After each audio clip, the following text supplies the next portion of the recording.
श्रीमती सेना जी जी संक्षिप्त में करें, आपका नाम बाद में जोड़ा गया है। आपसे भी आग्रह है थोड़ा सहयोग करें और संक्षिप्त में अपनी क्षेत्र की बात रख दें, क्षेत्र की बात रख दें। धन्यवाद सभापति महोदय।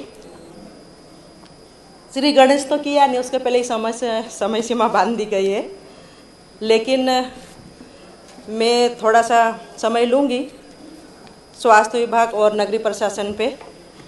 माननीय सभापति महोदय,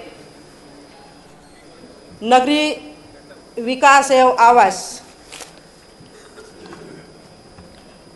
हमारे जिले अलीराजपुर जिला मुख्यालय पर स्थित है। नगर पालिका हमारी नगर पालिका में भवन नहीं है और कई बार मैंने सरकार में लेटर लिखे हैं, लेकिन उन लेटरों में कहीं भी हमें जवाब नहीं मिल रहा है।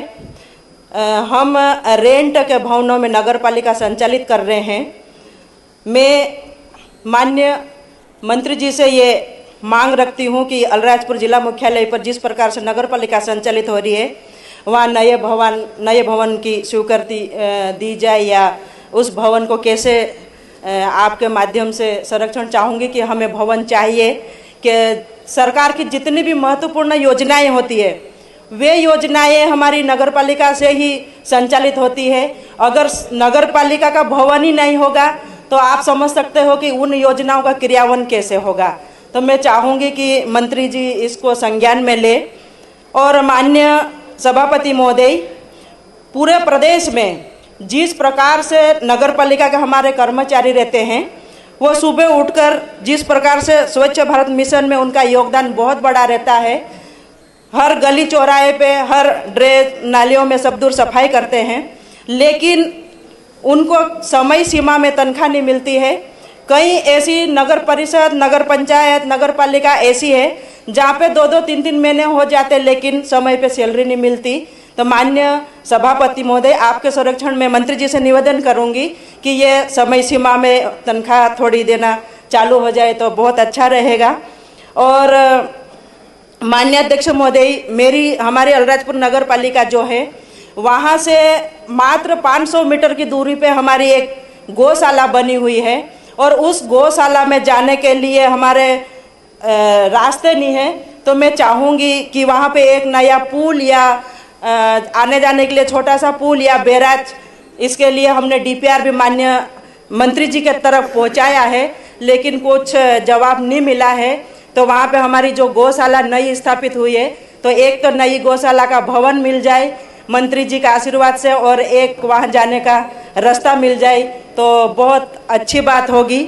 और माननीय अध्यक्ष महोदय, जिस प्रकार से नगरीय प्रशासन मंत्री जी ये ध्यान रखे कि जो आउटसोर्स के हमारी नगर पालिका हो या अन्य विभागों में आउटसोर्स के जो कर्मचारी है, उनकी जो वेतन है वह जो मापदंड निर्धारित किए गए हैं उस मापदंड के अनुसार वेतन प्राप्त नहीं कर पा रहे हैं, इसको भी संज्ञान में ले। इसके पश्चात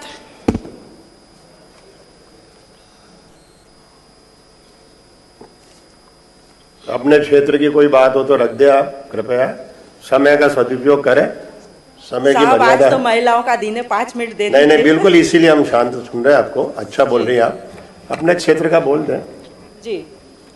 नगरीय प्रशासन संबंधित तो ये है, और बजट की भी कुछ कमी आती है, तो चाहे लाइटें हो, चाहे निर्माण संबंधित हो, चाहे आरसीसी रोड हो, या मुख्यमंत्री अधोसंरचना की जो योजना भी चलती वो ठीक है, चल भी रही है हमारे यहाँ भी, पर इन बातों को थोड़ा सा ध्यान में रखें तो हमारे नगर की जो अंतिम कड़ी तक जो जनता है उन तक ये फायदा मिले। और एक जो हमारी डीपीआर बची हुई है प्रधानमंत्री आवास की, उसको संज्ञान में ले। कम से कम 500 मकानों की लिस्ट बाकी है। तो माननीय अध्यक्ष सभापति महोदय, वो लिस्ट थोड़ी सी एक बार रिवाइज हो जाए तो सभी को आवास मिलेगा, ऐसा मैं निवेदन करती हूँ।